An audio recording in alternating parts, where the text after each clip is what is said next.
everybody, and welcome to Storm Raids, and welcome to It's Finally Winter here in my little spot, and bad lighting because it's been overcast and it ain't gonna get any better, so ring light it is so you can see it in my glasses, sorry.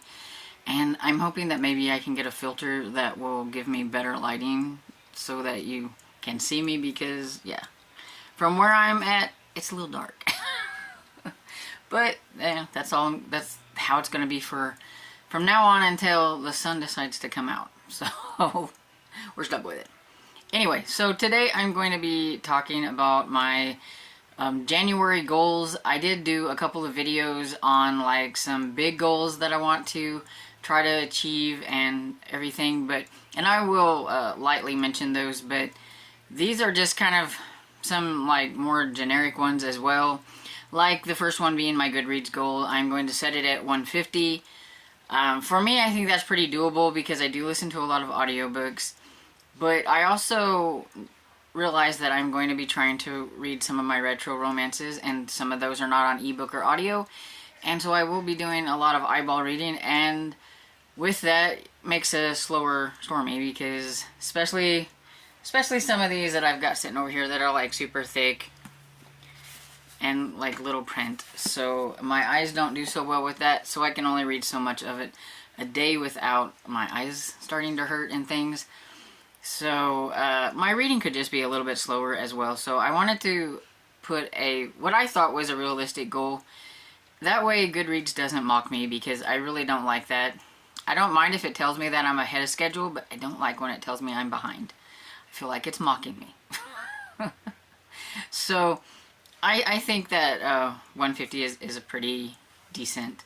I did read a lot this year. I think a lot of that is the reason why the last couple of months I've been kind of in a funky mood. I don't know. So it depends on my reading, how it's going to go in 2024. I don't have a clue. If I still stay in this kind of funky mood, I may not read as much as normal too, because there for a while I was reading like almost a book a day for quite a few months, and then like last month I like read half of that, and then this month I think it's probably around the same amount and stuff, so it's kind of depends on how I'm feeling with my reading. So I didn't want to set my goal too high, so I think 150 is good anyway. And so then the second one I have on here is reading some of my retro books, and just my books in general, because I have a lot of books back here that aren't really retro, they're just older because they've been sitting here for a while, but not a lot of them I would consider like retro. And then I have some middle grade books and some miscellaneous kind of romance, paranormal romance, just some cozy mystery, some general things over there that I need to, try to read on, because a lot of my books have sat on these shelves for a very long time and I just don't read them. I don't know why, I just collect them and don't read them. And so I decided I'm going to try less with the new stuff and more with the old stuff. That's how 2024 is going to go, and we'll see if I can keep to that and not get so much on NetGalley, because that is a goal that I don't actually have on here, is to not get so much off of NetGalley, because I don't want to give myself a goal that I know I may break. So it's an unspoken one. So like it's not officially a goal, but it is something that's in like my mind. And then to finish and work on more series, I will you've seen my video of ones that I'm like super close to finishing or catching up on that I would like to work on, but there are a lot more than just those, and I am in the process of trying to make a list. My friend Cajun gave me this really cool spreadsheet to where I can put my series in there and then how many I have left, and then every time I read one I can put it in the month. I can like mark it in the month, and then it takes it off at the end so that I can keep track of how many I have left in that series, and I think that's like super cool. So I've been putting my series into that and playing around with it, and so I'm hoping that will also help me obtain this goal of finishing and just working on catching up on, or at least continuing. There's some series that I know I'm not going to catch up on. You know, when there's like 30 something books in the series, if I read 2 or 3 books, I'm going to count it as a win. So, but yeah, so just more of that. And I also think there's like a shift kind of in my reading taste. And so, for the most part, I think horror is out unless it's middle grade. And historical is kind of in right now. I'm just really in this mood to read like historical mysteries and my historical romances. So I think historical is in and horror is out. That doesn't mean I'm not going to read a horror book here and there. I am still in the horror book club and everything with my friend, and I will give their books a try, but I'm not going to make myself like push through them if I don't feel it. If I start to get bored, I'm just going to say it wasn't for me and move on and everything. But I'm still going to give a few horror a try. It's just not going to be something that's on my radar.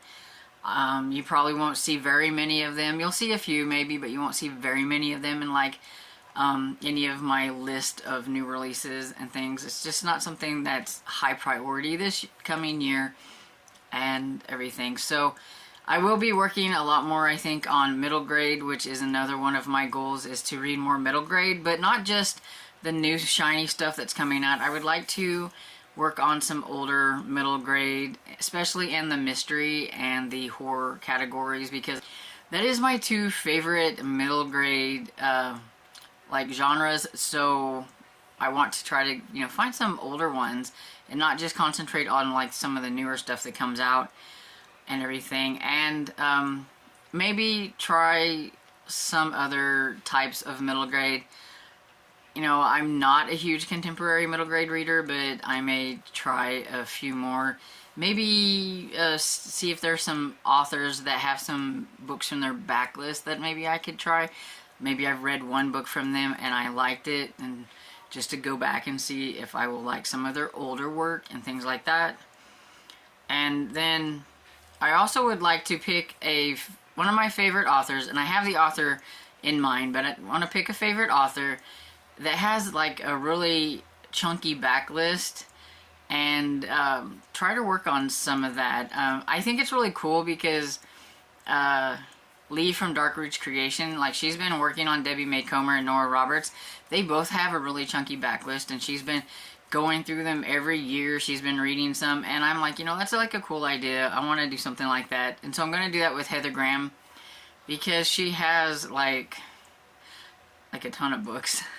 She's been writing for a really long time, and she writes a lot of books every year. And you all know, because of my list of retros, that I do have some older Heather Graham books that I do want to get to, but I want to even try to get to some of her category ones that she done. I know they might not be great, because I mean, you know, I've read Debbie May Comer's first book and it wasn't great either, but I still want to try them. I want to go back and see the progression of how their writing was from back then, how things have changed within like writing as well. There are some things that you write about in the 80s that doesn't necessarily go over in like today's date. So it would be kind of fun to see, like, you know, what doesn't work well and what does, and which books might still hold up and what don't, I guess you could say. And I just think it would be fun just to dive into more Heather Graham, because she's my favorite. She is an author that I'm trying to collect as many of her books as I can, and so I do have some, but I don't have a lot, and so I'm hoping to be able to find some whenever I go thrifting. But her category ones are really hard to find. But anyway, I would like to, and I know a lot of hers are on, I think, Hoopla or Libby, some of her older ones, so I'll be able to find them, I think. So those are my main, like, reading goals. Oh, another one, I forgot. This is rambly as I make things up as I go. To DNF more. I've talked about that in my January TBR, and I've talked about that when I talked about my retros. I am just going to be like, if I'm not feeling it and putting it to the side, I'm not going to mess with it. I think that's a lot of my problem from November and December, was I forced myself to try to read some e-arcs, that just wasn't entertaining to me, and I wasn't having a good time at the time. And it could just be because I just wasn't into it right at that moment. But I was trying to make myself read it because I'm like, oh, it's an e-arc, I need to. And I'm just not going to do that. I don't care if it's an e-arc or if it's one of my retro books. If I'm not feeling it, I'm putting it to the side. On my retros, like I said, just because I don't read it doesn't mean I'm not going to keep it. I'm going to keep it because I'm collecting these. It's my collection. I just want to read some of my collection. So that I can say, hey, you know, hey, this is a really cool retro romance. You should try it. But I can't do that if I don't try them. So I want to try them. But that doesn't mean they're all going to be a hit and I'm going to want to read them all. So I'm not going to be afraid to just put a book to the side. If it's a hard DNF or a soft DNF, like maybe I just feel like today, you know, today's just not the day to read it. Maybe I'll try it next month or maybe 2 or 3 months from now or something like that. I'm just not going to force myself. And then I have a couple of channel goals, and so I got really close to 1,000 subscribers this year. It was kind of a not set in stone goal. I never talked about it out loud, but I really wanted to try to get to 1,000, and I got pretty close. I think it fluctuates, so I think I'm somewhere around 965, something like that. So I got really close and everything. So I would like to get to like 1,025 subscribers.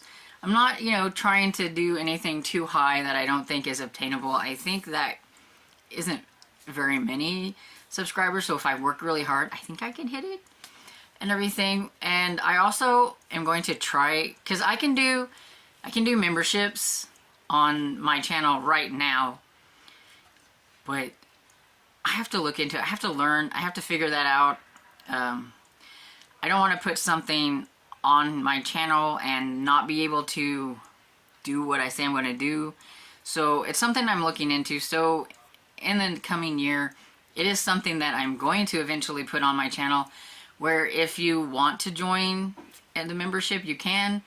It feels really strange asking people to join, but you know, it all a part of kind of grow my channel, and you know, I would like to make a little bit of an income off of here if I can.